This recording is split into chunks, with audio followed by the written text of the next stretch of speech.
السلام عليكم ورحمة الله وبركاته. dadka waxaa loo qaybiyaa afar qaybood. qayb waxaa la yiraahdaa faasidiin, qaybta labaad waxaa la yiraahdaa mufsidiin, qaybta saddexaad waxaa la yiraahdaa saalixiin, qaybta afraad ahna qaybta ugu dambeysa waxaa la yiraahdaa muslixiin.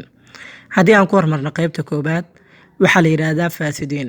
faasidiin maxaa la yiraahdaa? faasidiin waa kuwa xumaan falkeeyaal ah, waxay ka leexdeen waxyaabaha Alle subxaanahu wa tacaala faray, waxay sameeyaan waxyaabaha Alle subxaanahu wa tacaala ka reebay, macaasida ayay dhexdabaashaan, nafsadoodii ayay dulmiyeen, iyaga ayaa isfasahaadiyey, balse fasaadkooda dadka kale ma gaaro, dadka kaleeta way ka ammaan helaan. qaybta waxaa la yiraahdaa faasidiin. waxaa jirta qayb labaad, waana qaybta ugu xun, waxaa la yiraahdaa mufsidiin. nafsadoodii ayay dulmiyeen, waxyaabihii Alle ka reebay ayay dhexdabaashaan, waxa Alle subxaanahu wa tacaala farayna way ka leexdaan, sidoo kalena dadka waxay ku dhiirigeliyaan xumaanta iyagu dhexdabaalanayaan iyo macaasida ay ku dhex jiraan inay dadku kala qayb qaataan ayay ku dhiirigeliyaan. qofkay macaasida u ammaanaan si uu iyagana ula qayb qaato, dadkay dhumiyaan. qaybta waxaa loo yaqaana mufsidiin, waa qaybta dadka ugu xun. qaybta saddexaad waxaa la yiraahdaa saalixiin.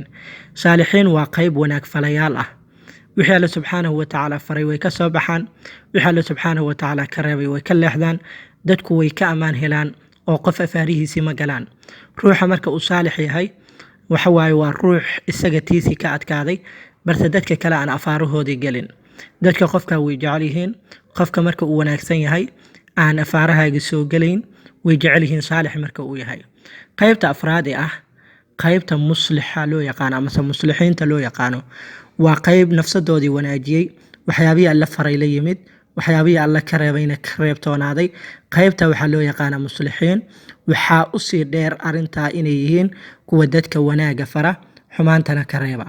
marka dadka ma jecla qaybta loo yaqaano muslixiinta, ma jecla, waxay jecel yihiin saalixiinta. taana waxaa tusaale kaaga filan nabi maxamed inta aanu noqon nabinimada amase aan loo soo saarin nabinimada, wuxuu ahaa saalix.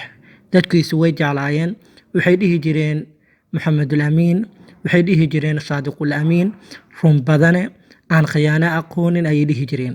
balse marka uu nabinimada la soo baxay ee uu noqday muslix, wanaagana uu la rabooday, wanaagana uu faray, sidaa ma ahane sidaa hala sameeye uu yiri, dadku waxay isku bedeleen inay yiraahdaan ruuxii shalay ay dhihi jireen saadiq ay dhihi jireen, in maanta ay yiraahdaan kaadib, saaxir inay yiraahdaan, ilaa ay ku dhiiradaan inay dilaan. marka dadku muslixa ma jecla, waxay jecel yihiin saalixa.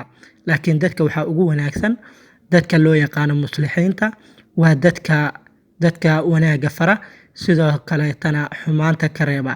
adigu qaybtee jeceshahay inaad ka mid noqotid? waad ku mahadsan tahay daawashada muuqaalkan. fadlan subscribe dhe channelka Hantiya Media, sidoo kalena taabo calaamada gambaleelka si aad u rukumatid muuqaalada kanalka la soo geliyo. like saar haddii uu ku qanciyay muuqaalka, lana wadaag asxaabtaada. mahadsanid.